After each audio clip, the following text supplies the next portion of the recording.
Okay, good afternoon or good evening. I don't know, we're sort of halfway between both, but good afternoon, everyone. I'd like to welcome you to Council meeting number 1. This is the first meeting of our new year.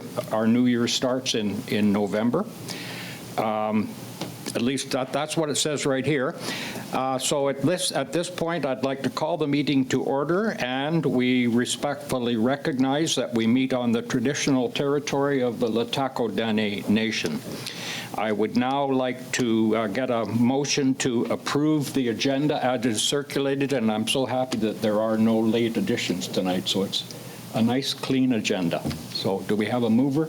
Moved Councillor Runge, seconded Councillor Vic. Any discussion?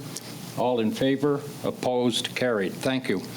Now a motion to adopt the minutes for the regular council meeting held October 22. Councillor McKelvey, Councillor Runge. Any discussion?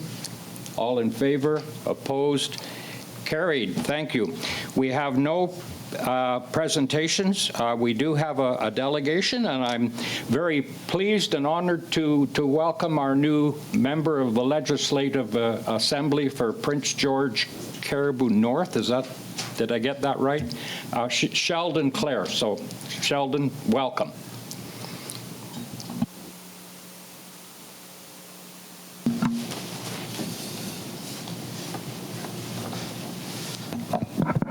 Thank you kindly, Mayor Paull, councillors, staff, and guests. I'm very pleased to be here this evening as your new member of the Legislative Assembly for Prince George North Cariboo. It's been a terrific experience for me to be going through the process of election, as you have on council, and to meet so many fine people in this huge riding in which we all live and enjoy. I would also like to take the opportunity to introduce one of my key staff, my senior constituency assistant, Adam Shawn, is here tonight. Some of you already know Adam fairly well, I understand, and he's graciously agreed to be assisting us in making sure that we do a good job for the constituents and the people of this riding. He will be also joined by constituency assistant Jonathan Rain, who will be based in Prince George.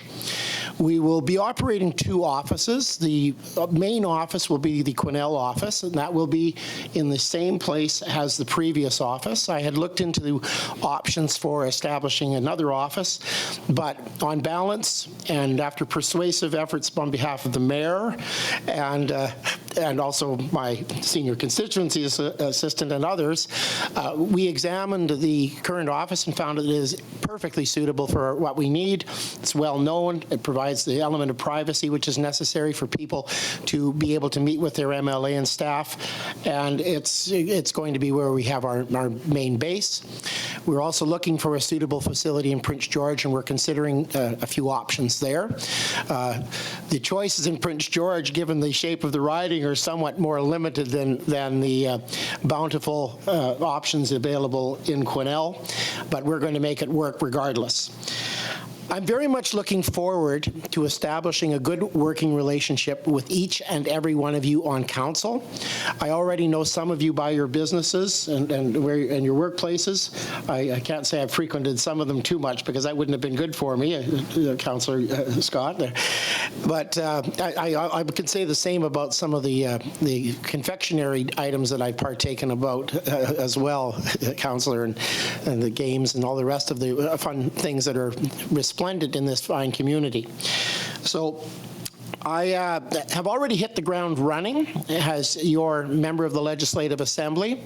We've had several caucus meetings, one of them in Victoria. We'll be having another one coming up in December. And we go through a whole bunch of various important aspects of what we're trying to do a good job to represent the good people of Prince George North Cariboo and to do good work for the people of the province of British Columbia.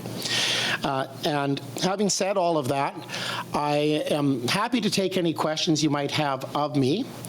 And I'm really looking forward to doing the best job I possibly can to make sure that Quesnel thrives, that Hickson thrives, that Big Bear Lake Ranch, or Big Lake Ranch, Bear Lake, and all of the communities around and in between down to Williams Lake, Hickson, Nasco, and everywhere else all do very, very well out of these changes in relationship. And I do want to just throw a little point out there to Coralie Oakes, my predecessor. I do want to thank her for her service for the community and for the people of this region. And I know that her shoes are big and going to be difficult to fill. And I just wanted to salute Coralie for her hard work. And I know that I'm going to be kept busy making sure that I earn your trust and that I earn your confidence. So if you have questions for me, Mayor Paull, Okay, thank you, Sheldon. I'm going to look around the table to see if anyone has any questions. Go ahead, Councillor Runge. Thank you. Actually, no question. Just hoping that, to make this hopefully fruitful for the next 4 years, that we can kind of have you here every couple months, 6 months, not just once at the beginning of the term, but see you a few times, and keep things going, that we have that contact with the city, because I definitely, want to see this riding and, these communities thrive here. So thank you. And in response, Mayor Paull, 100%, I fully intend to have a strong and ongoing relationship with City Council here and in the other communities in this riding, and I do want to do a good job for you. Okay, thank you for that. Anyone else at this point? Seeing none then, well, thank you very much, Sheldon. And again, we're very happy that you're settling in the same building with not only with the city of Quesnel, but also we have the regional district here in this building as well. So I think that bodes well for all levels of government, and I think we're going to have a good association, and we do look forward to having you come before council and possibly, well, not possibly, before our joint advisory committee as well, because the constituency is certainly a lot bigger than just the city of Quesnel. So thank you, and all the best to you. Thank you, Your Worship, and thank you, councillors and staff and members of the public who've joined us this evening. Don't forget them.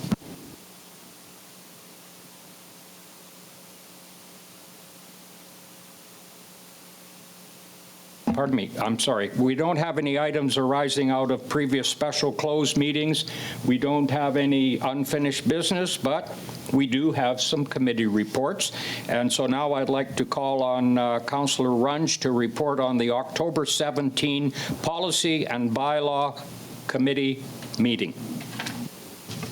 All righty. I hope you guys all read it, because I don't want to read it again to you. Anyway, we went through a bunch of policy changes in the last meeting, October 17th. November's been busy, so we pushed a lot. Anyway, we dealt with a few communication policies, communication 1, 2, 3, 4, 5, and 6. And so I'm going to just quickly, I guess there'll be some changes later. They're fairly minor, but we did cover a lot of the communication policies. So the other bylaw that we covered was the false alarm bylaw, and I think we brought this up a few months ago. We talked about it with the RCMP, and due to the high number of false alarms, we've included a bylaw with a little fee in it, which will come later in our meeting. So so the information will be included in city mailouts also, but it comes later in our meeting for a recommendation. We talked about the city website. So Manager Reed and Communications Clerk Reed, they showcased draft design of our new website, and with that, we saw a more intuitive and dynamic appearance, better searchability and usability for end users, and upgraded graphics and organizers. So I'm looking forward to those changes. It should be a great one. Then correspondence to council was another bylaw we looked at. That's also, the recommendations I guess I'll touch on them really quickly, but we went over that, and we discussed public engagement and updated a bunch of information that needed to be updated because it's outdated.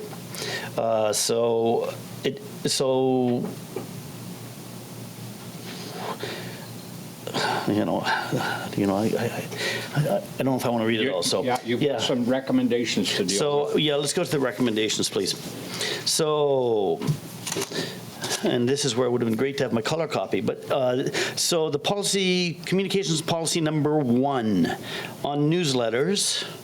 If you see, we changed from the city shall publish and distribute newsletters 2 times per year to city taxpayers via Canada Post unaddressed mail out to at least once per year.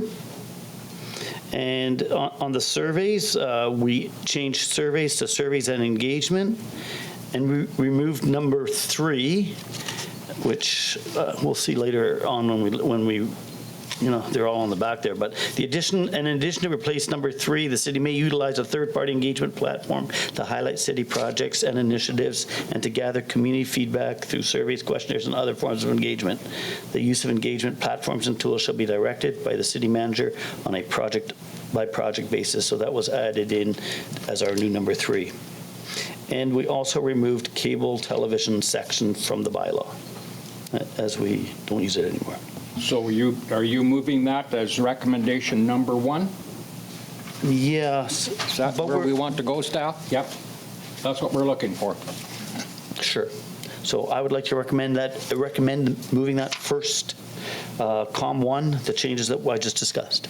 Okay, as you detailed in your narrative there. So we have a mover, seconder, Councillor McKelvey. Any discussion? All in favor? Opposed? Carried. Okay, now to recommendation number 2. So COM 2 was great because there's no changes, so we don't need anything for that. Wait, what? So news releases and media relations policy, COM 2, there were no changes. Stop for 1 minute. Oh, I was going to say, we do need a motion for it. Oh, so we Yeah, need a that's motion to where we were accept going. that with Yeah. no changes? Yeah. I'm sorry. It just resets the date for our 5-year reviews. Yep. Yeah. So that's moved by Councillor Runge, seconded by Councillor Vic, and that is COM 2 with no changes. So all in favor?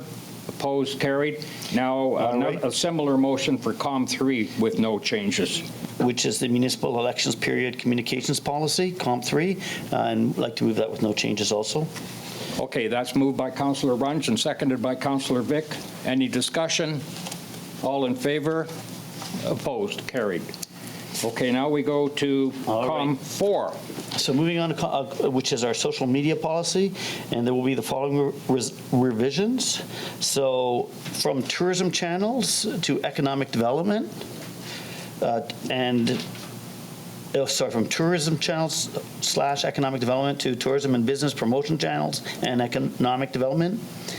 And then from managers, and this is a little bit of a mouthful here, sorry, messages will, when appropriate, drive traffic to the following websites: Quesnel.ca, City of Quesnel, .perfectmind.com, QuesnelMuseum.ca, TourismQuesnel.com, LoveQuesnel.com, and other appropriate sites and senior levels of government or their agencies. 2,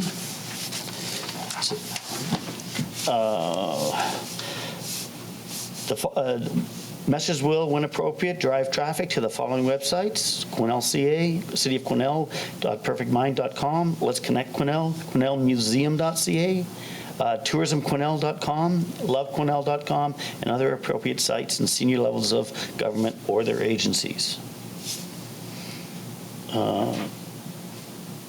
And then, there's a lot of stuff here, but we'll go through it anyway. Overview procedures, account management for all channels.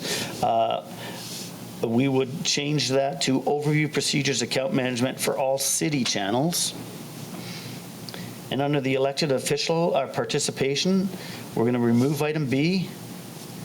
Additions of items C1, 2, 3, and 4 as stated below. And so elected officials shall not divulge confidential information, including but not limited to special closed mail meetings, in camera, personal matters, or emergency operations, central and internal information. Number 2, elected officials may use their social media profiles as a secondary information source once information has been officially released by the city. This includes sharing or amplifying the information released via the city's official social media channels. 3, all city-related information posted to personal or elected official profiles will direct users to the city's website or social media channels for official information where available. And then 4, which is fairly important here, in commenting on matters pertaining to city business, elected officials must be aware of their commentary surrounding issues currently before them in council so as not to prejudice the public process. Okay, that's got to be one of the longest resolutions that we've ever had. So I think Councillor Elliott, you're seconding that? No, I've got a You got a question. comment? Yep. So maybe we can get a little clarity, if at all possible. I'm not sure what the difference is between B and I, C number 1. You know, I have the, I'll have to pull to the, Too special.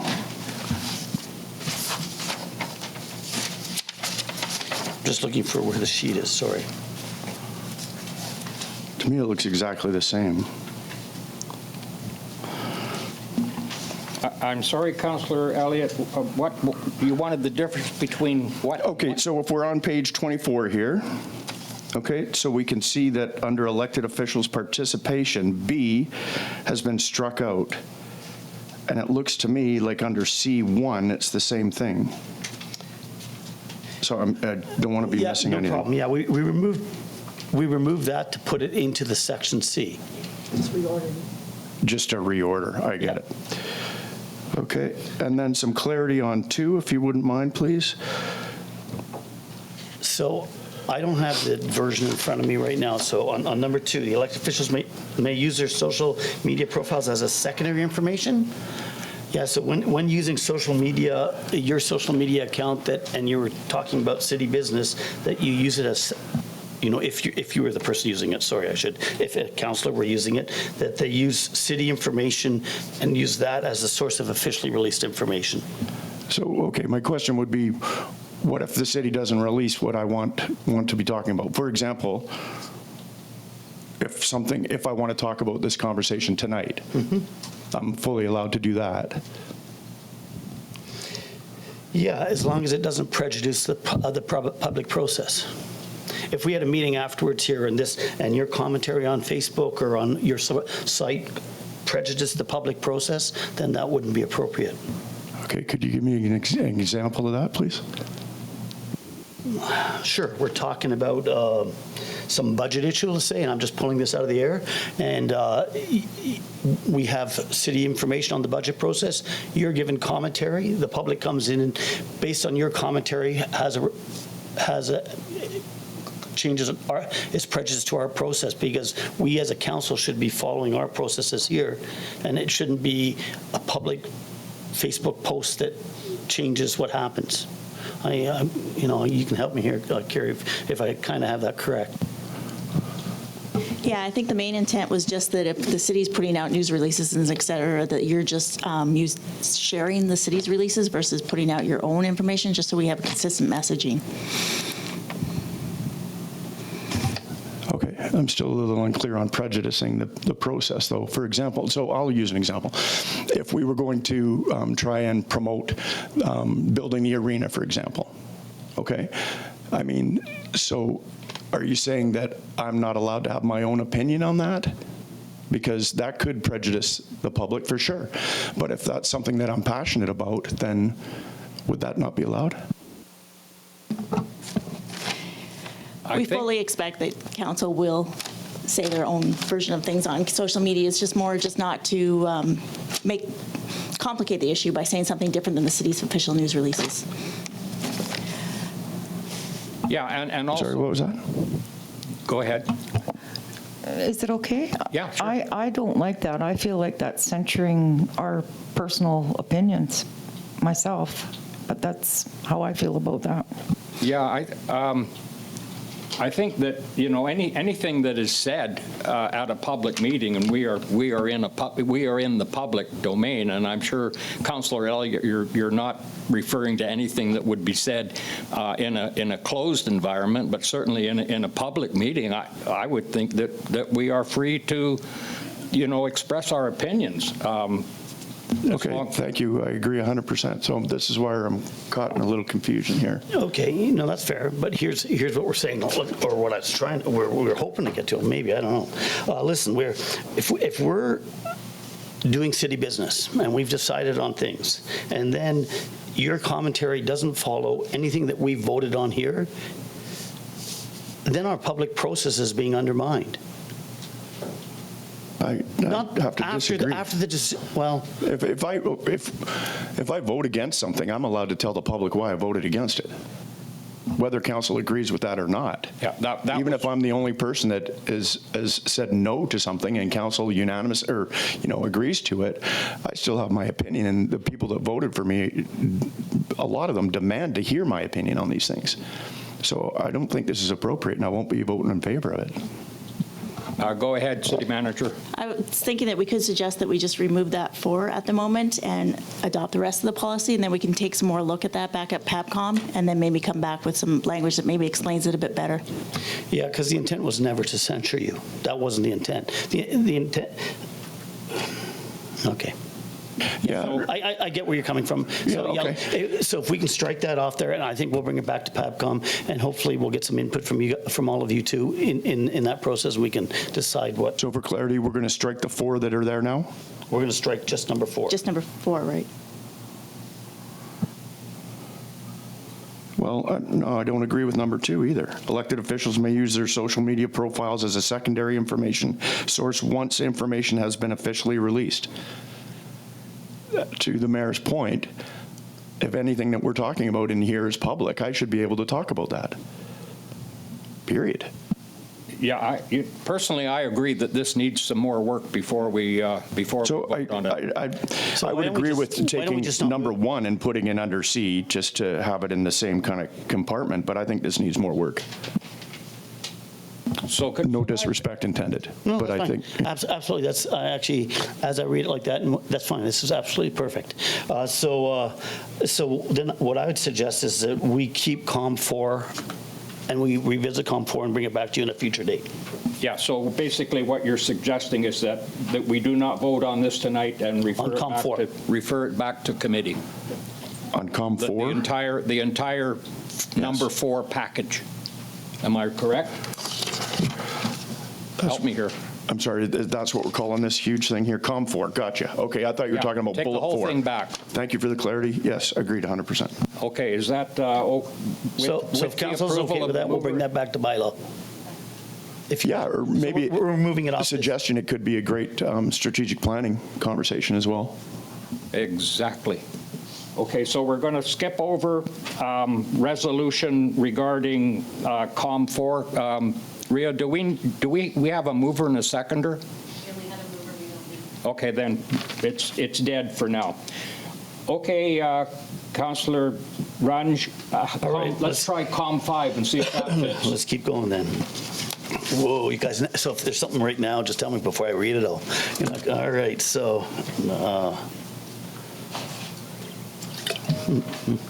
Sorry. So COM 5 is the emergency incidents communication policy, COM 5. So what we came up with, communications protocol. Upon knowledge of an incident, the incident commander will send an initial email out to all persons on the emergency contact list, including a Twitter message that alerts the media. And we're changing that Twitter message to including a message that alerts the media.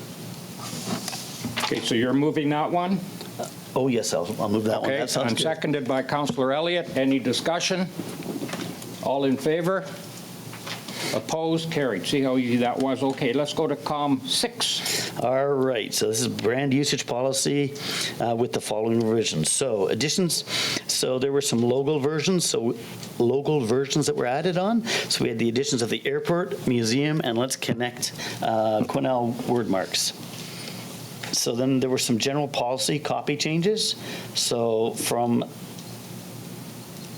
The corporate logo version, tagline logo version, simplified logo version, monogram, and accompanying graphic device are the property of the City of Quesnel. To the corporate logo version, tagline logo version, simplified logo version, monogram, airport wordmark, museum wordmark, Let's Go Connect wordmark, and accompanying graphic images are the property of the City of Quesnel. So we just added the airport, museum, and Let's Connect logos and wordmarks. Then we had the addition of 4.7 and 4.8. So we're reformatting of a number of numbering therein after to accommodate the new points stated below. So they added the airport wordmark and the museum wordmark do not replace the City of Quesnel logos, but are used when the presence of the sub-organization is needed in conjunction with the wordmarks. The wordmarks are used in instances such as advertising, marketing materials, web presence, sponsorships, and signage. And 4.8, the Let's Connect logo is used on the Let's Connect Quesnel engagement platform and in instances when marketing materials are driving traffic to the Let's Connect Quesnel webpage. And those are the two changes for that. So I'd like to move that motion. Thank you. Moved by Councillor Runge and seconded by Councillor Vic. Any discussion? All in favor? Opposed? Carried. Okay, false alarm bylaw. There is a recommendation there. Yeah, that false alarms bylaw comes later on in our agenda. Okay, then we'll pass over that for now. And I guess that is it, isn't it, for, thank you very much. PAPCOM? Yes, and our next meeting will be early in the next year due to commitments going on right till January. Thank you for that. Before we proceed over to the Financial Sustainability and Audit Committee, I apologize for not mentioning that Councillor Goulet is expressing his regrets. He's he's under the weather tonight. And it might be the reason why Councillor Roodenburg isn't with us, because maybe she's fighting the weather because she's on her way back from Vancouver. So she may be here in person or she may jump in by Zoom. So we'll deal with that. And I'd just like to recognize that we have our new city manager in the audience tonight, Joel McKay. Welcome, Joel. Okay, so moving along now, we will go to the Financial Sustainability and Audit Committee, affectionately known as FSAC, meeting which was held on October 2-3. Councillor Vic. Thank you, Mr. Mayor. So this meeting did happen over a month ago, but I'll bring you up to speed on that meeting, and then if you'll indulge me, Mr. Mayor, I have a couple words to say about the last meeting we had on November 20th. There's no report. There wasn't enough time between that meeting and tonight to get that report done, but I would like to say a couple words about that meeting. So the purpose of this report, which you have in front of you, is to discuss what happened at FSAC on October 23rd. The first thing we talked about was the comprehensive fees bylaw update. And yes, unfortunately, there is a few small increases coming our way. The committee reviewed the recommendations from staff to be going into effect for January 1st. As per many reasons for increases these days, inflation has impacted us, specifically when it comes to water and sewer and the landfill. So there will be there's some proposed increases for those utility fees. Other smaller increases are also included for things like residential garbage collection and landfill fees. The committee discussed maintaining the no tipping fee weight maximum at 150 kgs until we have more information from the strategic review of the landfill that's happening as we speak. So there is a recommendation below. It's only for reference because Director Bolton will be reviewing this in detail later on in the agenda. Next, we talked about some of the finance policy updates. There were 2 properties sold at tax sale. The municipality was deemed the purchaser for one property and a third-party bid on the other. The owners will still have a year to pay the outstanding taxes and redeem the properties out of tax sale. We also learned that finance is in the middle of an implementation of a new payroll system, which aims to make various payroll processes less manual and more flexible for both employees and the staff which administers payroll. We talked about the Heritage Garden. We discussed the garden and the changes that Public Works will be undertaking. Approximately 30 to 40% of that garden is to be converted into grass areas. As the community knows, and council may know, this garden was created and maintained by volunteers decades ago, I believe in the late 80s, but unfortunately that volunteer base no longer exists. Staff will be mindful of the plants to be removed, and we will assess the practicality of donating those plants back to the community, and when we have more information on that sort of process, we'll let the community know. So for reference only, the comprehensive field bylaws we'll talk about later. And on every councillor's desk tonight, I put a copy of the draft 5-year capital plan. We discussed that on November 20th.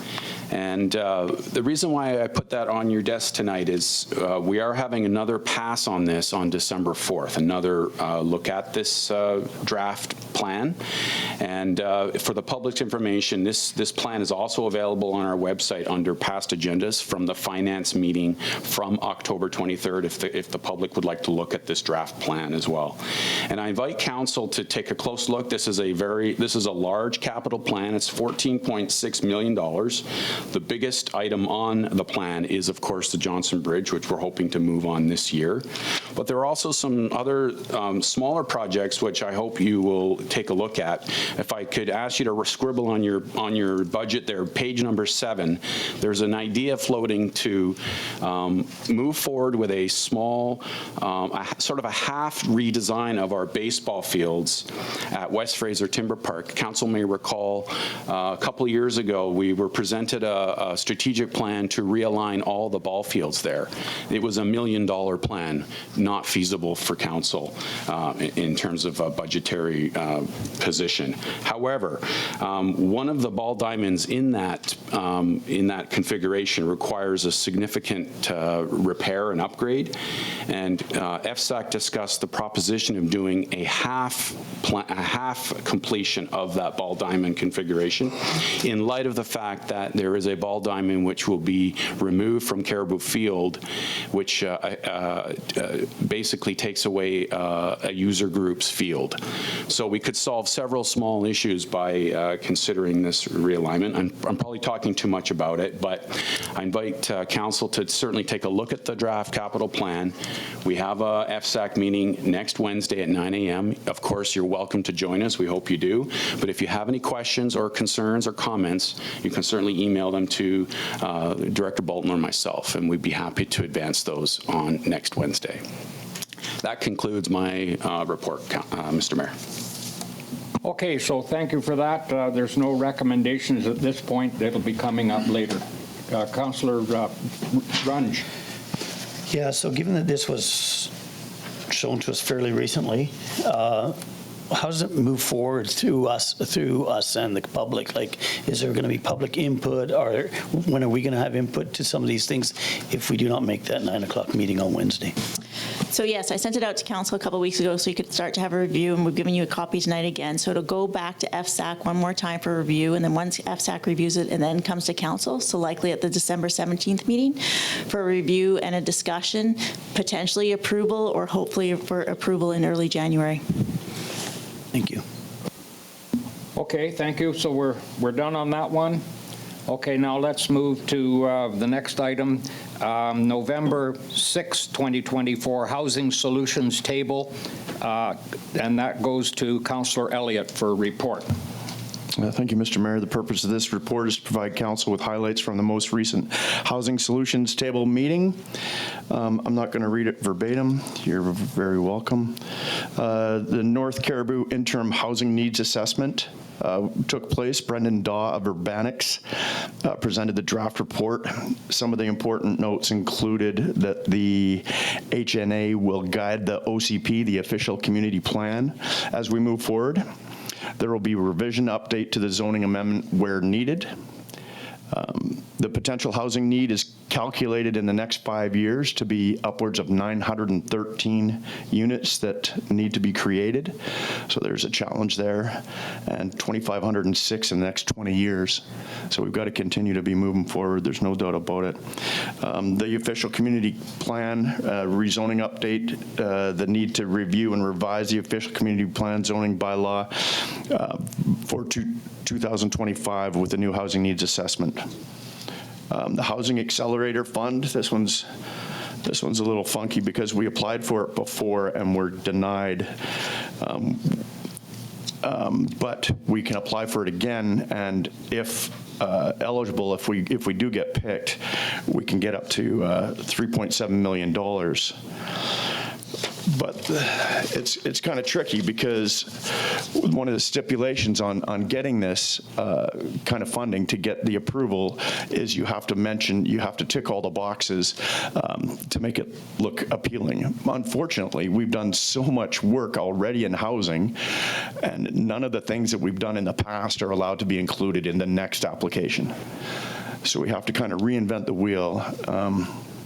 And it's a struggle, and staff's been working really hard to try and nail this down, but it's tricky. So there were 700 applicants, and 500 of them were turned down. We unfortunately were one of them. The initiatives that we've included already are encouraging accelerated dwelling units, multi-unit housing incentives, modernizing the zoning bylaw and removing barriers to development, public land acquisition and disposition action plan, and e-permitting and streamlining development. It was good to have an update on the Grace Inn as it's moving along. I was going to say fine, but I don't know that information. It's moving along. There's a lot going on there. 2 buildings have been demolished already. Temporary modular housing is anticipated to be installed by November. I'm not quite sure where we are at this point in time.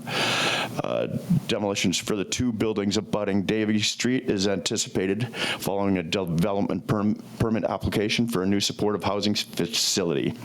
And that's should be received soon, if not already. Potentially there's 50 units at completing, and this could be up to a 3-year build.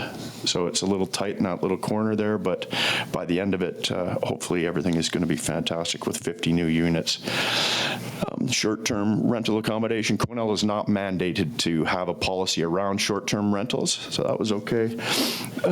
We had a round table, and one of our motel owners is looking at developing more long-term stay instead of just the typical rooms. And there was conversations about trying to match developers with investors, because apparently some investors that are coming into town are finding that it's quite a delay to get developers on board, as you can imagine, up to a year. So, I mean, that's probably typical in a lot of areas, but we'll do the best we can to try and make it quicker if at all possible. We talked about derelict buildings in Quesnel here, and that's probably a conversation that we're going to have at strategic planning.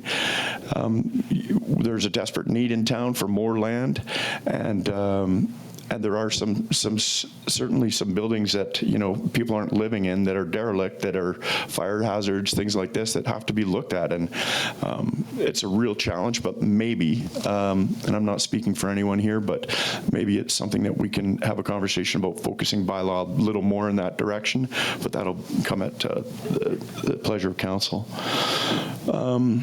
It appears that many people are unable to find housing in Quesnel, especially if you're getting a little bit older and want to downsize, and some people, unfortunately, are looking at other communities.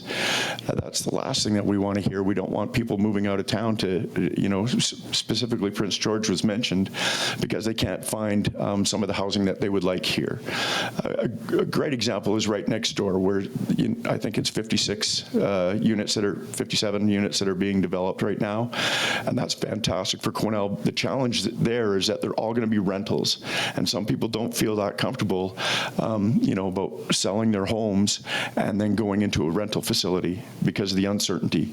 So, there are some challenges, and we're going to be continuing to work on them. It was noted from Northern Health that they're starting to hire a lot more care aides to prepare for the potential long-term care facility that will be built. So that's great.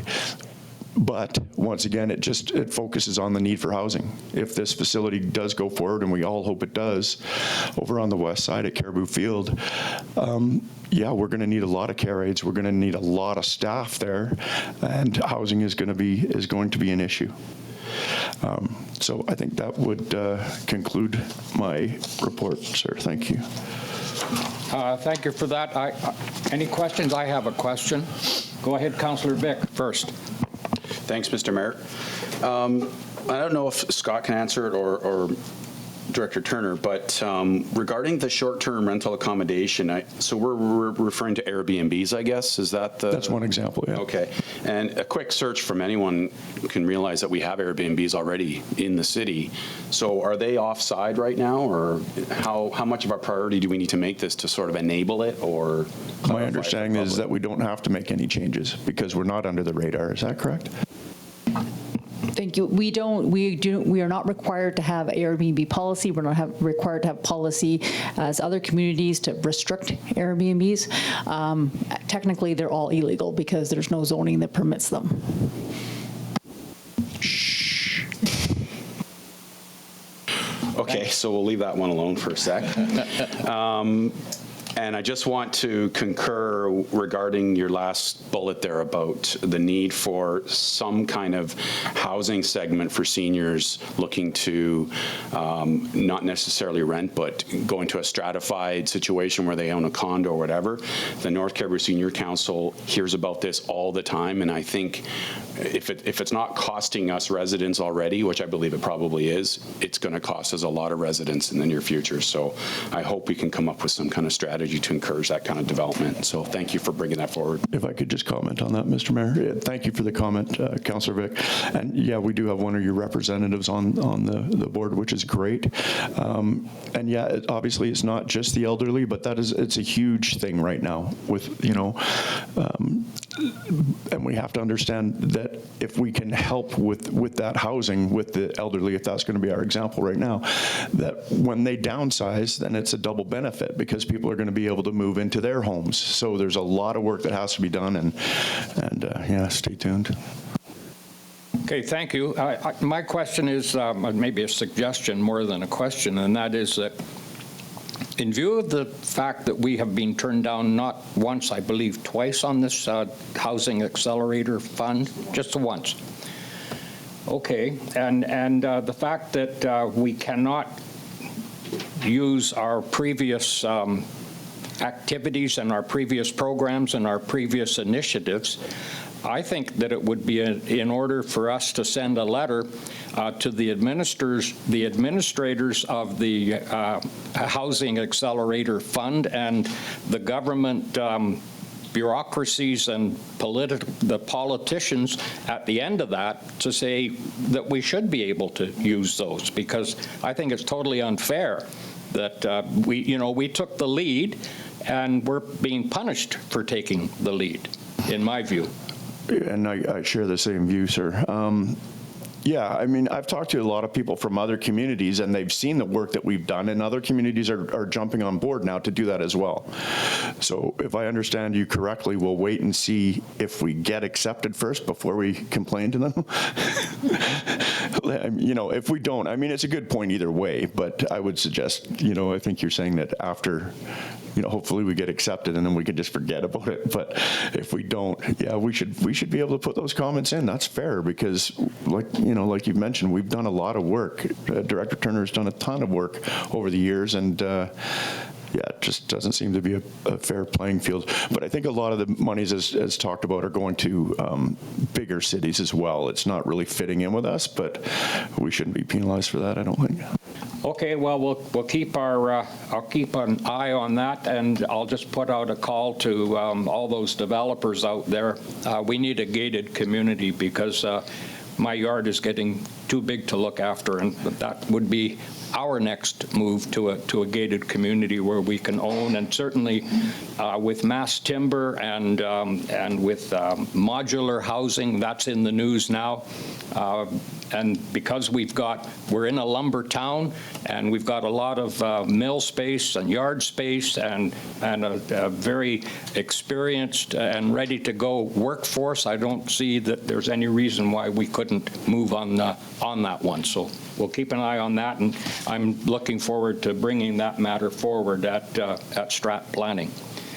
Okay, so now we don't have Councillor Roodenburg here tonight, but her report on the last regional district meeting is part of your agenda package. So if you have any questions with respect to that, I'd prefer that you hold on to those questions and ask Councillor Roodenburg at your leisure. Okay, so now we're into city staff reports. So we go to admin report 0525 BC SPCA operating agreement. Director Bolton to report. Thank you. So the purpose of this report is to seek Council's approval of the attached one-year extension with the BC Society for Prevention of Cruelty to Animals, SPCA, to act as the pound keeper for the city. When I was speaking to them at this point, they're only willing to commit to a one-year extension. I gather they have to wait and see what's happening with their other locations in the north before they're willing to commit to any type of a longer term again. So, but at least they have committed to a one-year extension. So the recommendation is that Council approve the attached contract with the BC Society for Prevention of Cruelty to Animals for 2025, and that the mayor and corporate administrator be authorized to execute the agreement. Okay, mover, Councillor Elliott, you're moving and you want to make a comment? Yes, I'll do that now. Just for clarity, I am 100% behind the SPCA. Let's start with that. The question that I have, though, is in the contract, and I understand that it's temporary for a year, and hopefully we can get them to stay longer. I'm not sure what their challenges are at this point in time, but in the contract it states that that they would be open 8 hours a day, and at this point, so that would be quite substantial. At this point in time, they're not. They're open 20 hours a week. So do we still pay them the $5,000 a week even though they're only open 20 hours, or how does that look? Yeah, at this point, we're still paying them full amount. I know they've had some challenges with staffing, but I can follow up with them and see what their model, if they're planning for sure. Yeah, if it comes down, maybe we can help in communicating out to the public or anything, but maybe a bit more clarity on where we're at. Thank you. Yeah. Okay, so on the, go ahead, Councillor Runge. I'm not sure if you had a seconder, but I'll second it. And then I also do have a comment or a question. Are we able to get data also, or do they share data with you with, Director Bolton, with regards to numbers? Like, I'd just be curious, for, just going forward, what numbers are, going with these hours, going with numbers that, what's our cost benefit ultimately at the end of the day? Like, if it's costing us $5,000 an animal, then. Absolutely. In the past, they've come and brought statistics, and we've seen how many animals are from the CRD versus the city and how many get transported through. A lot is just being transported through from northern locations. The challenge is for us to operate our own pound, if the SPCA didn't exist or wasn't there, would cost a lot more than this. But absolutely, if we look at another long-term contract, I will get them to come in and give another presentation to council. Okay, thank you for that. We do have a mover. Go ahead, Councillor. Sorry, but just another quick comment that people should be aware of, and I'm not bashing anybody, but this is as we discussed, at FSAC, this is fully funded by the city. And obviously, if there are animals in need, they're not going to draw a line in the sand and say, okay, well, we're not going to grab an animal from outside the city. But unfortunately, the CRD is a different beast in the way that they fund things. So, it's a challenge. But everyone should be aware that it's the city that's footing the full bill for this. Thank you. That's been a little burr under our saddle for many years. Moving right along, so we do have a mover and a seconder, so now I'll call for the vote. All in favor? Opposed? Carried. Okay, so now we go to admin report number 0125, City of Quesnel Comprehensive Fees and Charges Amendment Bylaw 1969 of 2024. Director Bolton to report. Thank you. The purpose of this report is to review with Council the recommendations for fee updates effective January 1st and proceed with the first 3 readings of the City of Quesnel Comprehensive Fees and Charges Amendment Bylaw No. 1969 of 2024. So the fees increases will be effective January 1st or the first business day after. They're required to maintain city services by keeping up with inflation increases and to provide funds for future capital needs. The FSAC committee has reviewed and recommends the proposed changes. I will just go through some of them and some changes since this report was written. So business license fees, there was just some updated language to clarify so that major home-based businesses know that they need to pay the $75 rate. For water utility fees, we're increasing them once again by 10%. The challenge is we have some major water capital projects coming up, both the water main under the Johnson Bridge, a new well, a new water main over on Leonard and Lunge, and this. So currently we have $8.3 million in water capital spending over the next 5 years. So we need to put more funding into the reserves. Reason for that increase. On the sewer side, we have them increasing by 5% to keep up with inflation. We were just informed today that our costs for treating our effluent are actually going to go up substantially in 2025, so we'll have to relook again at sewer utility fees again next year. But the intent of the 5% was to cover inflation and to ensure that our reserve had enough for future capital plans. For our garbage fees, we have an increase of $15 for a small can. Last year, council made the decision that they wanted garbage fees to cover more landfill fees, that it was more incorporated into the cost of garbage fees, and we decided to do it over 2 years. So this is the second of those increases to bring the cost up to $130 from $100 that it was 2 years ago. Landfill fees, there was no increase to landfill fees last year, but this year we have a $10 increase to most categories. We've got some significant future capital costs. We've got to expand the berm to increase the airspace. We're dealing with methane gas that's going to need a capture system. We've got closure costs. So there's some really significant future capital costs at the landfill that are going to need to be funded. Museum fees, there was just a small increase in rates. Cemetery rates, we increased by inflation on 5%. This is one there also could potentially be a change. We're in the middle of negotiations with the Cariboo Regional District over our memorandums of understanding for all the services that we provide for them. One of them is cemetery. Up to this point, they have always provided 50% of the maintenance costs for both the Pioneer Cemetery and the Quesnel District Cemetery. The staff at the CRD have now indicated they no longer want to fund it at that level. They actually want to reduce the funding to only $50,000 per year. So that's a loss of approximately $50,000 in revenue each year. So in order to compensate that, I think we'll have to move to a 2-tiered system where Cariboo Regional District's residents are paying more at the cemetery. So we're going to take a look at that and bring back potential plot prices and service prices for CRD residents versus city residents if the Cariboo Regional District decides to go that way with the MOU. Airport fees, we have a 2% increase, and fire cost recovery, we increased the fine for false alarms to $100. This will match the false alarm for RCMP in the new bylaw that you'll see later tonight. So again, back to the recommendation. The Quesnel City Council approved the Financial Sustainability and Audit Committee recommendations for fee changes from January 1st, 2025, and that Council provide first 3 readings of the City of Quesnel Comprehensive Fees and Charges Amendment Bylaw No. 1969 of 2024.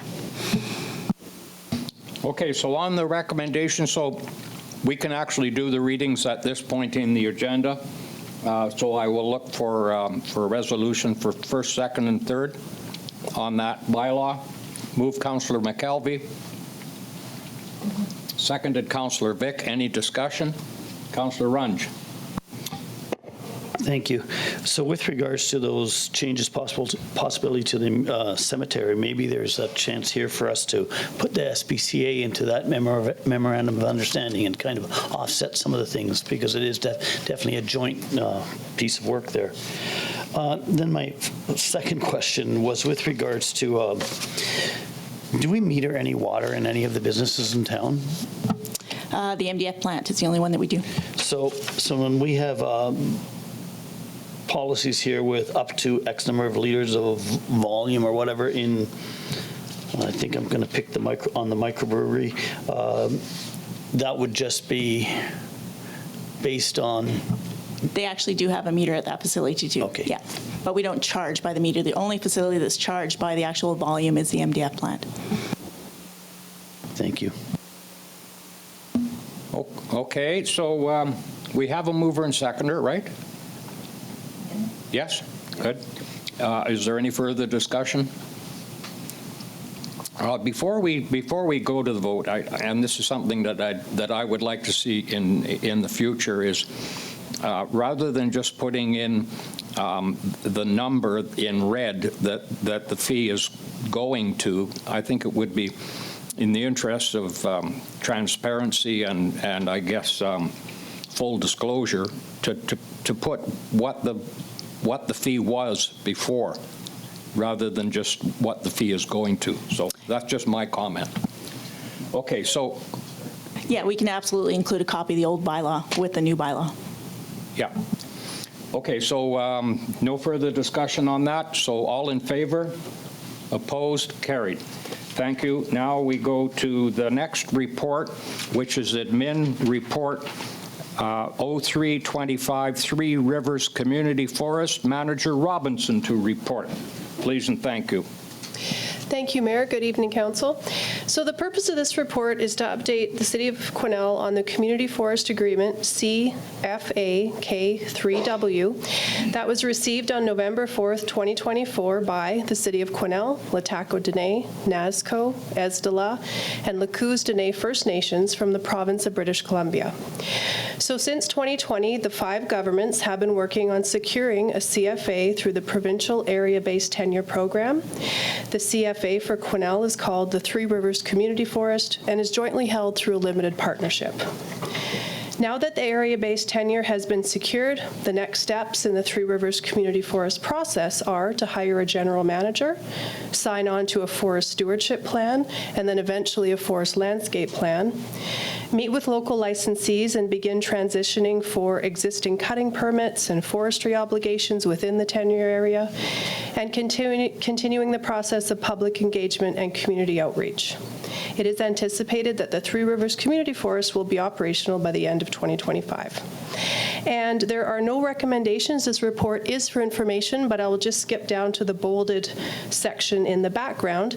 It's important to note that the entire CFA application process and all upcoming Three Rivers Community Forest activities are funded through forestry operations. No municipal funding has been used to advance this process. And if the public wants to learn anything else, there's a website listed in this staff report, as well as a brochure and a map on the following pages. Thank you. Okay, thank you for that. And as you can see, this is a recommendation only, so there's no require for an approval or anything like that. I'll open the floor to questions. Come on, somebody's got to have a question here, no? Councillor Runge, I always look to you for a question. Okay, thank you. Oh, thank you very much, Aaron. Oh, I'm going to go now to Councillor Vic. I'll ask a question. So in reviewing the attachments, looks like it's probably from a brochure from the Three Rivers Community Forest. The boundaries for the community forest, they're not contiguous. It seems there's little blips and blurps on how the boundary was drawn up. I'm just curious how that came about and why isn't it a contiguous area? Yeah, good question. So the community forest area selection has to be crown land proper with trees that we can harvest. It excludes a lot of different, no woodlots or First Nation land. No private land, thank you. So the blobs you see will support the cut over time for the volume that we've been awarded. And you're looking in about 3 different areas that are quite large with a bunch of small little postage stamps, we call them, surrounding the city limits that are currently most likely just fuel management polygons, and that's what they'll mostly be. The contiguous larger blocks will be where there's more harvesting occurring. Yeah, so, yeah, you're welcome. Okay, thank you for that. Anyone else on this one before we go to the next agenda item? Okay, seeing none now, we will move to admin report 04/25, development permit number such and such, Leonard Street, Hillside Hazard, Director Turner to report. Thank you, Mayor. This report is to review requested Hillside area guidelines for proposed single detached dwelling and access at Lot 16, District Lot 51, Cariboo District Plan 3152. Just by way of background, the applicant is proposing to build the single detached dwelling, but has also sought and obtained a geotechnical hazard report, which is the requirement with this hazard development permit area. The geohazard report was submitted. It has been reviewed by staff and is acceptable.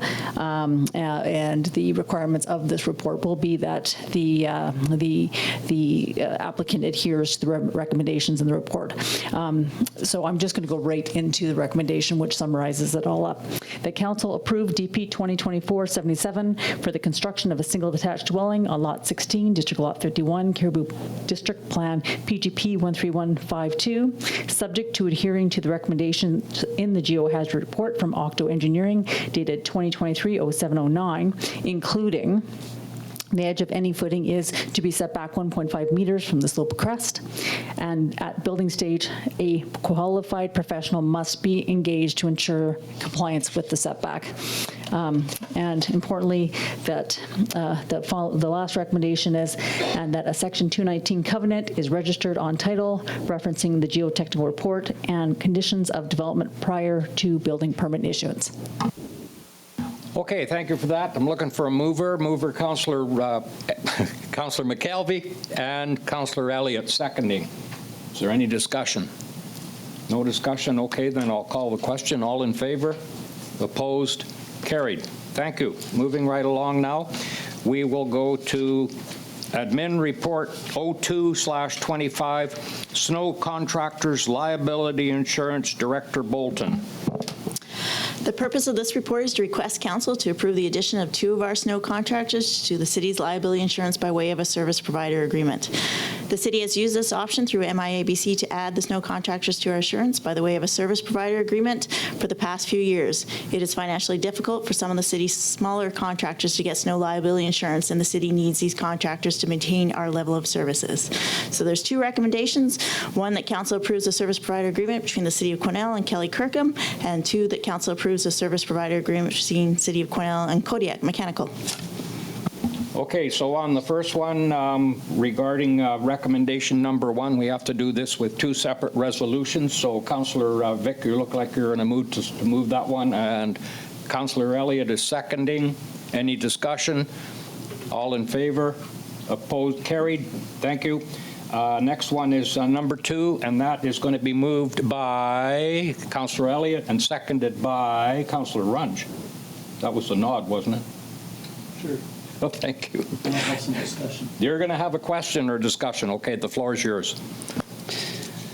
This comes up every year. It's that we're funding contractors that are running a business in Quesnel, and we're funding them with supporting them with insurance. You guys know where I stand on that, but having been told that these contracts are fairly small, the difference would make it so we wouldn't have these contractors. So that being said, I'm going to go with this, but if it ever happens that these contractors get bigger budgets or bigger contracts, then I would like to see that we revisit this in the future. And that's just mine. There's no vote on that, just... Okay, we're going to Councillor Vic now. Yeah, it's just a follow-up to Councillor Runge's comment. Do we have a process where we vet a contractor's capacity to pay? Yeah, the majority of our contractors are large enough that they already have their own liability insurance because they're out there operating on a day-to-day business. These are just small that generally do the driveway clearing, small businesses that really only come around at snow time, and they're not large businesses. Yeah, absolutely. Thank you. Yes, this discussion comes up each year, and I'm sure it'll come up again. So now that we have a mover and a seconder, and are we now in the mood to approve this one? All in favor? Opposed? Carried. Thank you, Councillor. Now we're going to admin report 06/25, City of Quesnel false alarm bylaw number 1970, Director Turner to report. Thank you, Mayor. The Policy and Bylaw Committee endorsed staff drafting a false alarm bylaw following a presentation from Staff Sergeant Wiesen detailing how problematic false alarms have been for his department. The three bylaws from other communities were reviewed: Prince George, Williams Lake, Kamloops. Staff prepared a bylaw based on the Kamloops bylaw due to its clarity and administrative simplicity. October 17th, 2024, PABCOM reviewed the draft bylaw and endorsed it moving forward to council. Just in terms of an assessment of what this false alarm bylaw does, the proposed bylaw will apply to all properties in the community. It will not require registration of alarm system with the city, and will have a fine structure for first alarm fee, second being free, the second alarm being a $100 fine, and alarms following that will be $300 each thereafter. I want to note the Policy and Bylaw Committee agreed and was definitely presented by staff and Staff Sergeant Wiesen that the bylaw will have a soft rollout managed by the Royal Canadian Mounted Police to ensure proper processes are in effect. And be advised, there's always an ability to have discretion with bylaws, so that that will be properly applied. The false alarm bylaw information will be shared with business associations for their awareness and will be included in upcoming city mailouts. That's part of the recommendation that staff has here today. The recommendation is that council provide first 3 readings of City of Quesnel False Alarm Bylaw 1970, and that council directs staff to proceed with sending notice of the proposed bylaw to the business improvement associations and Chamber of Commerce for their comment and notification. Final 3 readings. Okay, thank you for that. And before you're moving, Councillor. One moment, Mayor. Sorry. Do you have a comment? Yes, I have Go ahead. Thank you, Mayor. I just want to clarify that the false alarm the bylaw applies to all first responders, correct? The fire department, as well as This is with respect to the police department, and please note that there is a bylaw that applies to false alarms for fire department. Okay, then I'm happy to do that. Okay, so thank you. Councillor McKelvey is moving, seconding. Go ahead, Rhea.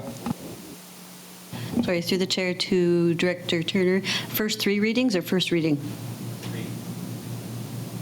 Sorry, it does say first reading in the report here, but I think we can do the first 3 readings because we're really just going to notification for the bylaw. Yeah, thank you. I had picked up on that as well. So do I have a seconder now? Councillor Elliott is seconding it. If he's not, he's thirding it. So we're happy? I have a question before we vote. That in the event of in a rental, like an apartment or a townhouse or a multifamily secondary suite, who do they send the bill to? Who do we send the bill to for a false alarm? Same as if you're a rental for a business, very similar. You would go to the business for sure, but if there was any issues, it would have to be sought with the property owner if there was failure to pay. Okay, so I guess that leads me to my question, wherein we are advising the Chamber of Commerce and the business associations, but should we be advising the owners of apartment buildings and so on of the fact that we are enacting this bylaw? I think and I will speak with Staff Sergeant Wiesen on this. My understanding is fire alarms are very prevalent in apartment buildings. I don't believe alarm systems for break and enters and such are, but we'll speak with him for sure to make sure that's the case. Okay, as long as that one is covered off. So any further questions on this one? Okay, we're ready to call the question. You're all happy with a mover and a seconder and possibly a thirder? Okay, all in favor? Opposed? Carried. Okay, so that is our city staff. Oh no, we got one more staff report, and that goes to Manager Robinson on wildfire risk reduction in the Dragon Mountain area. Thank you, Mayor. So the purpose of this report is to recommend that City Council send correspondence to the provincial elected officials and responsible officials in the matter of protecting the communications towers located on the top of Dragon Mountain through wildfire risk reduction activities. So the wildfire incidents on Green Mountain located beside Dragon Mountain in 2017 and 2023 underscore the vulnerability of our communications towers. And the communications towers on Dragon Mountain are primary 911, CN Rail, Emergency Services, MCON, North Highway Rescue, RCMP, TELUS, and numerous other logging and communications towers. And so the purpose of the letter will be to encourage expedited fuel management both within and outside the park. And it's important for Council to know that staff is working with BC Parks, BC Wildfire Service, Ministry of Forests, and Forest Enhancement Society of BC. We've struck a subcommittee on this issue through our Quesnel and Area Community Wildfire Roundtable. And so there's many great minds going towards this, but we need some political pressure. So the recommendation is that City Council provide a letter to elected officials and responsible officials to the provincial government on the topic of wildfire risk reduction activities both within and adjacent to Dragon Mountain Provincial Park to protect the communications towers. Thank you for that, and I cannot overemphasize the importance of this to the safety and the communications capability of the entire community. So a mover, please. Moved Councillor Runge, seconded Councillor Vic.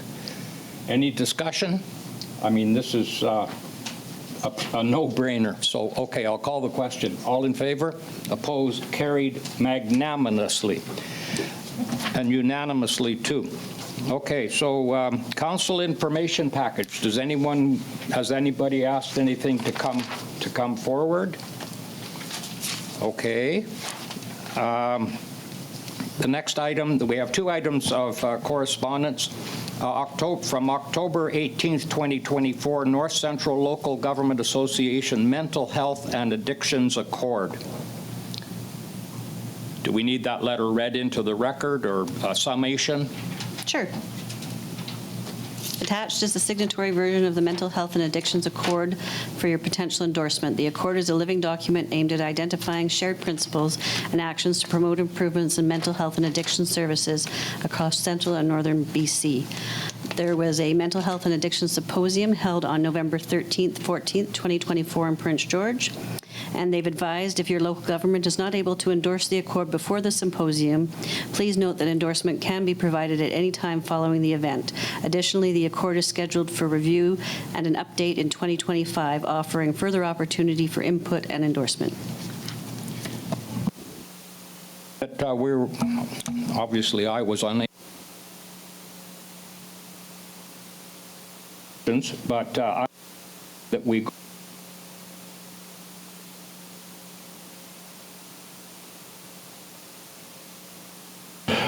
I'm sorry, Mr. Mayor, your microphone's off, so anybody I'm online sorry, I'll will... start again. I recommend that we go with option 3.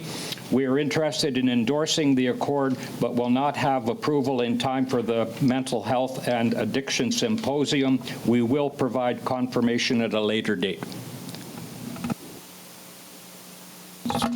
So do you wish a resolution on that, don't we? Yeah, okay, so if we could have a resolution on that one. Councillor McKelvey is moving, Councillor Vic is seconding. Any discussion? Councillor Runge. So I absolutely endorse all those points on this. They're absolutely perfect. We just have to, for me, it's always the sharing of resources. I don't want to be forced into anything that may somehow change policy or budgets that we can't pay for because we're just included.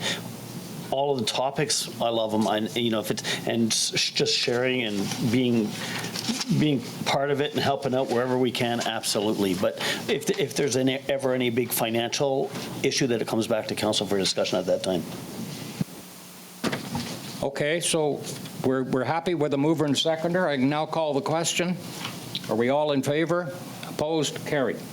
Okay, that concludes that item. And the last item under correspondence is from the Quesnel Curling Club regarding the 2025/26 BC Curling Championships. We're writing in response to your correspondence regarding the rental rate for the West Fraser Centre to host the BC Curling Championships from December 26, 25 to January 4, 2026.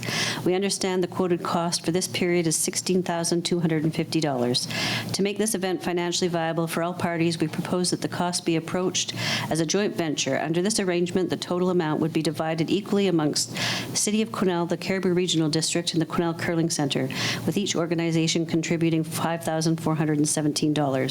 We hope this proposal meets the approval of both the City of Quesnel and the CRD. And just for information, the letter has been forwarded on to the CRD for their agenda as well. Okay, thank you. I'm opening the floor up to any comment. Councillor Elliott, go ahead. Yeah, I'm just curious if this wouldn't be better served coming to joint planning. I'm sorry, Councillor Bick. I was just going to answer Councillor Elliott. It got more or less punted in this direction. Thank you. Yeah. Do you want, Mr. Mayor, do you want to elaborate on how that happened? Yeah. You can. I don't have to. Please. You want me to? Yes, I do. So, and I can be corrected if I'm not getting it all correct here, but there's a policy on providing joint plant or the rec function facilities at discounts or no cost. And the Joint Planning Committee elected to respect those policies and not offer a discount or the use of the facilities for free, which is in policy. So subsequent to that, this group, the curling group, is now approaching each government body separately to help offset some of the costs of the rental of the facilities. Okay, thank you for that. Before I go to Councillor Runge, my take on this, and I don't think I'm alone on this, that it's pretty hard for us as a city to approve this because it would have to take the form of a grant and aid, which we're not in the business of doing. And failing that, we would have to, actually a joint advisory, we would have to amend our fees and charges bylaw, which applies to rentals of facilities such as the West Fraser. That's in my view. So I can see that there's some bumps in the road for this. I'm going to go to Councillor Runge and then to Councillor McKelvey.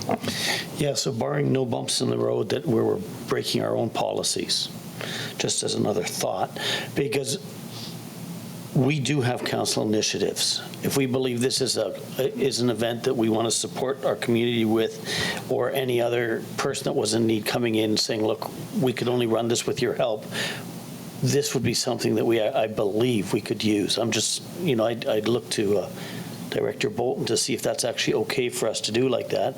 But I believe that might be a way of supporting them. And then hopefully there's a fund like this in the CRD that also can support. But I don't want to step on any policies, as Councillor Elliott was talking about. Director Bolton, did you want to comment on that? Yeah, this one's an interesting one with our policies, because our budget principles policy does say that we don't give cash contributions to groups, that we support them by helping out with the venue or all that sort of stuff. But it also does speak to supporting our strategic plan. So one of our strategic plan in items is to be a hosting community, right? So it's kind of on the edge of our policies as well. Councillor McKelvey. Thank you, Mr. Mayor.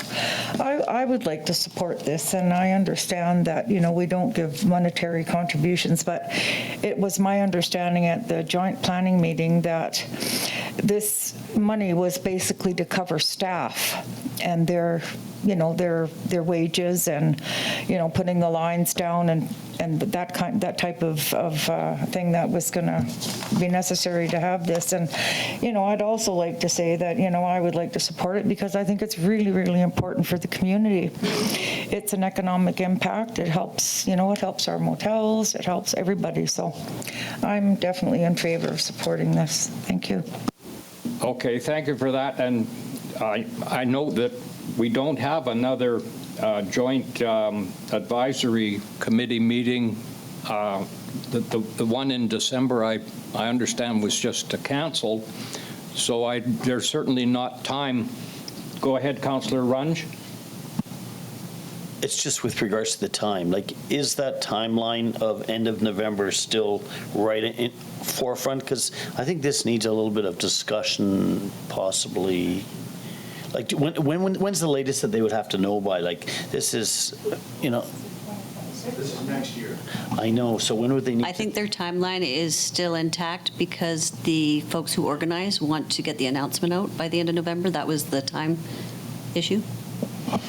Well, see, my issue, I think, is like Councillor Elliott's a little bit. We discussed this and came up with a decision at joint planning. Now we're making it, I'm really worried that we're overlapping whose job it is and who should be making this decision right now. So I would rather have a discussion with joint planning saying, look, we could do this as maybe a council initiative to support. Are you also, like, is this possible without breaking our joint plan, our policies at the center also? Because we're two different organizations working in the same, at the West Fraser Center. So I'm just not sure how, like, worded like this, we're actually just helping pay for the rental. That would actually be incorrect, I think. Just giving them a donation of X number of $1,000s to help out as council initiatives might work. I just don't, I'm really leery of, we had a big argument there, or discussion last week or the week before, and now we're just flipping things around a little bit, and we still might be doing just the same thing. I just don't want to break any of our policies, I guess is what I'm trying to say. And that's why I have a hard time voting on this right now. So if I could push it to January, then we could find out a little more. Thank you, and I'm on the same page as you. I would look forward to having a discussion at the joint advisory table before we render a decision on this. Now, I have Councillor Elliott and then Councillor McKelvey. Thank you. Yeah, so as has been mentioned, we are aiming to be a hosting community, and I think this is part and parcel of how we get there. Whether our policies, we can look at our policies and tweak them if we need to, but obviously we came forward with the Winter Games and funding there, and it was great for the city. So I think we should be trying to promote anything like this we can, and maybe a suggestion might be that we support wholeheartedly through council initiatives this price point contingent on the CRD coming forward as well. Because if we have to do the whole thing by ourselves, then that's another kettle of fish. That's another conversation, not just about the money, but once again, if we're just picking up the whole tab and the CRD isn't, that's a challenge as well. So I think we should all support this. I think this is huge for the community, and maybe that's the solution to getting there.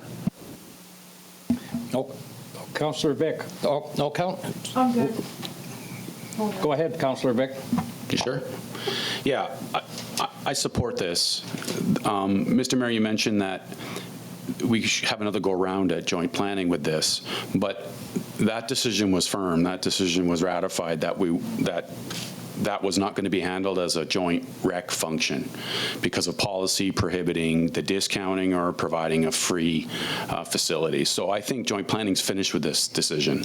So this is another sort of angle to try and achieve the event, which is a sharing of resources from each local government. And I agree with Councillor Elliott that absolutely, if we were to make a decision tonight, it would be contingent on the support of other local governments participating as well. So I would support a motion that would identify that we would be a partner, a one-third partner in this venture, and for all the reasons already mentioned. Okay, are you moving, Councillor Elliott? Yes, I will, Mr. Mayor, but I think maybe we're missing a partner here. I think maybe we should be putting an ask out to the First Nations and see if anyone else is interested in participating as well. Just going off of the Winter Games and the first partnership ever, we should be having these conversations every time we're looking at having a community organization, a benefit for the whole community. I think that maybe they would, LHTAKO in particular, would love to be a part of this. I can't speak for them, but I think we should at least ask. So Okay. do the resolution and then maybe, so contingent on the CRD and maybe an ask out to our First Nation, the First Nations partners in the area. So are you able to craft that into a motion? I am. I guess my only concern is the letter from Curl BC says they're actually going to be making the decision on November 30th. So if we give our approval to the curling club and then it gets announced, and then down the road they don't have the funding, how do they proceed? Well, that's a very good question, and like I say, we're certainly up against the time element here. I mean, it's too late to turn the clock back, but we certainly we're not given much notice on this, and I guess that's why I was sort of advocating for having a discussion at the joint advisory table. But I certainly have no objection to proceeding with a motion on the hope that other participants will come forward. Go ahead, Councillor Elliott. Yeah, I'm curious what the timing is of the next CRD meeting, because they make the actual decisions on these things. So if there's a meeting before the 30th, which I just don't know, you know, and if we came forward with this contingent to the CRD saying yes, maybe there is time.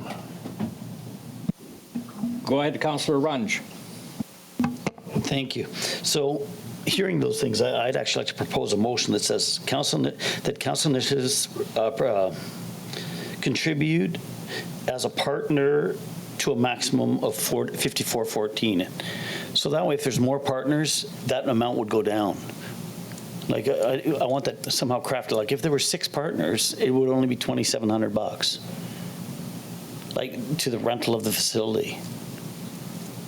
Yeah, I see what you're saying. I mean, the total package, according to my calculation, is $10,834. Am I right with that? No, they were quoted $16,250. Oh yeah, okay, yeah. So where are we going with this? Go ahead, Councillor McKelvey. Thank you, Mr. Mayor. It's my understanding that LHTAKO has indicated that they'd like to be involved in sponsoring to some degree. And, you know, if we have 4 partners, it works out to $4,062.50. So, you know, I don't know that we want to get too. Okay, I'm going to go to Carrie. I just want to note that the original letter that went to joint plan said that LHTAKO was a sponsor, so they must be sponsored in some other way. So just, we want to be aware of that too, right? Potentially, right? Okay, we're sort of spinning our wheels here. Yeah, Go ahead, well, we are Councillor. spinning a little bit, but really what we don't want to get into is that we're sponsoring an event, and if they make tons of money afterwards, that we're sponsoring something that was out of the ordinary already. So if they had a bunch of sponsors, we definitely want to sponsor. We want to support them to a third. But if they had a slew of other sponsors and they end up walking away with whatever number $1,000, I would hope that they understand that we're doing this to make the event happen, not for them to necessarily get an extra $5,000 just into their kitty. I wonder if we could ask Councillor Roodenburg to maybe stick handle this. I mean, she is co-chair of our joint advisory, and she's our Indigenous Relations portfolio holder. I'm wondering if she could help us out here. That's just an idea. Go ahead, Councillor McKelvey. Yeah, I think we're forgetting too that, you know, our portion of this donation would be mostly in kind through our wonderful city workers. Go ahead, Councillor Vic. That's not quite correct. The BC Curling Championships hosted by the Quesnel Curling Centre would pay the bill of $16,250 to the arena. Because we're not willing to offer a discount on that as a joint planning function, and we weren't willing to give it for free, which we have done in the past, I guess with the Winter Games, those facilities were given as in kind, but we're going to follow the policy as per joint planning, that bill would be delivered to the Quesnel Curling Club. So the Quesnel Curling Club has taken a different tact, and they're now approaching the local governments to help pay for that bill. So if we were to commit tonight to 1/3 of that bill, of 5417, then we would advance that funding from council initiatives to pay the arena. And I agree with Councillor Runge's comment that we could easily write into our recommendation or our motion that it caps at that amount. Okay, I believe, Councillor Elliott, that you were making a motion. Are you okay with that? Absolutely, and because of the information that's been given me about the First Nations commitment already, I don't think that needs to be, that absolutely doesn't need to be included. So yeah, I'm good with that, 100%. Okay, Rhea, do you have something there that we can call the question on? Certainly, I will review it tomorrow. That's a wonderful answer. Go ahead, Carrie. I just want to clarify, we're clear whether or not it's subject to the CRD contributing, or we're just giving the 5,000. My understanding is that we're putting it out there, and if the If the curling CRD club gives, can they find, give. if they don't Okay. have the regional district, they can go someplace else and find Okay. some more. Okay. Is that the understanding? Okay, let's move on this before somebody changes their mind, okay? So, Councillor Runge. All right, so the motion is that council initiatives contribute a maximum of 5414 to the BC Curling Championships at the West Fraser Centre for 2026. Okay, you're happy with that? I thought there was another piece to We it. took it off. Yeah, there was another piece, and it was contingent to the CRD, but to your point, I think that you're making is that maybe the money can come from somewhere else. Yeah. Okay, so I'd sure like them to be a partner, though.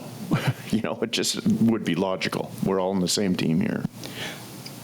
Well, I'm sure that the regional district, or at least the 4 northern directors, will find out about this, because it is important that we, try to do this on a cooperative, neighborly basis. So, having said that, I'm going to call the question on the motion. Are we all in favor? Opposed? Carried. Okay, thank you for that. Under bylaws, on the agenda, we have comprehensive fees and charges bylaw, but that has been dealt with, right? And we have the false alarm bylaw, and that has been dealt with. Am I correct? Okay, so we have no new business. Now I will go to information and question period. Number 1, changes to upcoming council meeting schedule, none. Changes to committee appointments, none. Announcements and events, anyone? Okay. Gallery questions. Anyone in the gallery wishing to come up? Come on up, RJ. You know the drill. It's got to be a question. It has to be with regard to what was on the agenda, and you have to say your name and your address. Yes, Mr. Mayor, thank you very much for, and it is on the agenda, and Councillor Runge, if I may speak through the chair, Councillor Runge mentioned a lot about communication. And I made a request quite some time ago to be able to bring out a different subject which is not on the agenda. And I'm not sure whether I'm talking to the right committee, being Councillor Runge, or is there another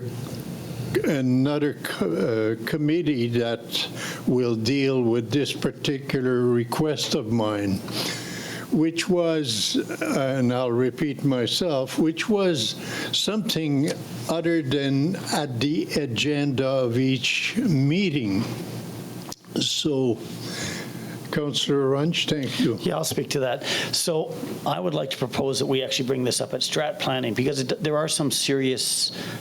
there could be some serious time constraints that come up if how much do we allow and all those types of things. So, I think this is a strat plan question on how much additional time we want to offer at council. The reason that originally we don't have it is that if we had 20 different people with lots and lots of questions at the end, we'd be here till tomorrow or the day after. So I think, if I'm understanding you correctly, you wanted to bring just if there's another topic, or would you rather have just a generic council meeting sometime to just talk about community questions? Not really, Councillor Runge. My idea is simply this. For example, would be probably the proper way to present my idea about all this. Say, for example, I would like to see our leadership, which is you, good people, installing or at least make an effort to install solar panel on top of this building to save electricity bills and so on the long run. And that would be, I would be very satisfied to simply bring these type of idea to council, and among other things as well, not to bring out what you mentioned, which is bringing a gang of radical here and disturbing a good meeting. And so being a chair, which I had been on certain, like with our carpenter union, we had a policy which was called for the good and the order. And I'm sure some of you must have gone through this process. And as a chairperson, I would call for the good and the orders. And some people would bring all kinds of things about health products and many other topics. And being the chair, you have the right to cancel a person who is not appropriately approaching the process. So I don't know how else to explain to you what I want, but I think it's pretty clear what I want. And no, it's not to bring a bunch of radical people, and I just repeat myself again. So my question then to you is, if we use the Let's Go or Let's Connect Quesnel platform, or maybe some Dropbox, because ultimately, like the idea of a solar panel or Christmas lights on trees or different types of more garbage pails or something, you want to just bring them up, kind of like a parking lot issue, so that they're there, that we can possibly discuss them in the future. Because otherwise, we'd have a discussion about something which we wouldn't know possibly too much about. But you want to bring just a point forward. Yes. So I think I'm going to go. I would suggest if we have an online option or something, or possibly just some quick points. But I'll go to Director Bolton. Sorry. Yeah, go ahead, Carrie. Yeah, so we did actually discuss this at our Policy and Bylaw Committee, and we looked at what other communities are doing in their council sessions, and just the best practice is to keep it limited to council items. Otherwise, it's just too open. It can go too many places. But what we did do is we created on our website a page on how you can engage with the city, all the various ways, whether through email, through Let's Connect, through phone numbers, and we actually created business cards for council. They were actually all in your boxes today. I don't know if any of you picked them up yet, that you can hand RJ one, where it gives you all the different ways you can connect with the city and submit your whatever ideas you want to submit to the city. But back to RJ. RJ, if you're missing something in there, like the idea of just having a parking lot issue on maybe that has to be on our website or someplace for you to bring it up, or someone else, so they can drop it in there. We can look at those items, because they do. I think they come to each of us individually many times with regards to, hey, can we have this on a sidewalk, or can we have that? And we would normally bring this up in our strat planning meetings, and we would talk about those types of things. But I'll even sorry. Go ahead, Councillor Elliott. Thank you. RJ, thanks for bringing this up. And you're one of the people in the community that are often here and listening to us, and we respect that. And we respect you. I don't want to speak for everybody else. But But RJ, there are some real challenges with what you're proposing, because I've seen chambers before where some people come in that are not as well respected as you and have their own agenda, and things can go right sideways. So I get what you're saying, and whenever I've talked to you, you've had great ideas, but I think maybe we should look at another way to do it. For example, the options that are being presented, or correspondence. You could get a letter on the agenda, and we could have that conversation with you about that item. But if we just open it up, it could be a can of worms that is very, very hard to contain. Thank you, Councillor Elliott. And I just want to add, let's go back to the, I'm sorry, let's go back to your idea about the solar panels on the roof. And if you were to come out of the gallery and ask if we think that solar panels on the roof of City Hall are a good idea, we're not professionals in that field, and certainly it would have to be referred to staff and possibly to outside engineers, et cetera. And so I'm sure that you can agree that maybe there is value in simply writing a short letter to City Council suggesting solar panels on the roof so that we can refer it to staff or to our professional people and come back with an educated reply rather than sitting here wondering, what about solar panels on the roof? Go ahead. Yeah, like I said before, my idea is not to disturb or anything of the kind. What it is as a citizen, we'd like to see a different avenue or a different idea as to where we're going, like the rental, for example. I have a fair amount of experience with rental. And like I've had 20 years of it, and I've owned 11 buildings at one point. So, and there is so many different subjects. And I think, Councillor Elliott, you have a good idea. In order to protect our councillors and mayor from the aggravation of some idiot that will come and make fool out of themselves and try to bully their way into an idea. I totally disagree with this, but I've lived with this for most of my life through the good and the order, and as a chairperson, I put this person, and we had them. Believe me, we had some radical people in our union which would come up with the worst bloody thing you could ever dream. But as a chairperson, hey, buddy, out you go. And that was a way to do it, and it was okay. So, but anyway, you know where I'm at on that subject, and I appreciate your idea of me writing you a note about certain things that I would like you to deal with. And thank you again for listening to me. And thank you, RJ, for being our most faithful and regular attendee in the gallery.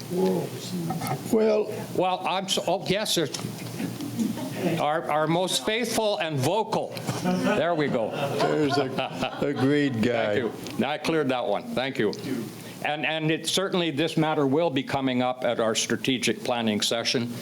And we have our incoming city manager here, and I'm sure that he may be able to sort of help us through that process. But it's something that we're not going to simply sweep under the rug. So thank you, RJ. Thank you for listening. You're great people, all of you. Okay, so we have no. RJ. Get him, RJ. Thank you for your presentation. We're just going to move into adjournment here. So if I could have a motion to adjourn, moved, seconded. Okay, all in favor? And we will now be moving into a special closed meeting. So ask for your indulgence to clear the room as soon as possible.